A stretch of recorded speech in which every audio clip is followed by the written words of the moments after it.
త్రిపురేశకులు అంటే రాక్షసులు కాదు, మనలో ఉన్న ఋషడ్వర్గాలు.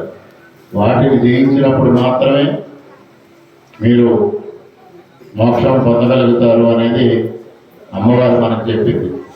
కానీ అది కథలాగా దాన్ని అలాగే విడిచిపెట్టి మనలోని ఋషడ్వర్గాలు విడిచిపెట్టకుండా మన దైనందిక కార్యక్రమాల్లో అహం వదలకుండా మనం ఈ విధంగా ప్రవర్తిస్తే మనకు అమ్మవారి ద్వారా మోక్షం అనేది దొరకదు అనేది మీ అందరికీ మీరు పాడే పద్యాల్లోని మీరు పాడే పాటల్లోని మీరే మాట్లాడుతూ ఉన్నారు.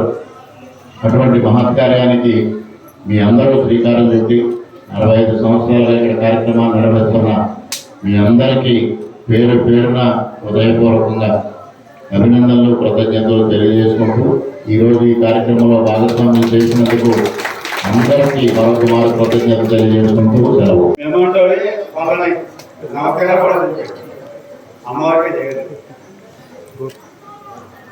ఎంతో బిజీ షెడ్యూల్ ఉన్నా కానీ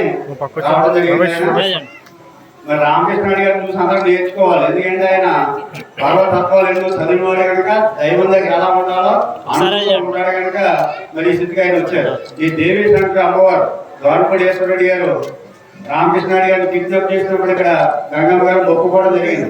అప్పటి నుంచి కూడా మన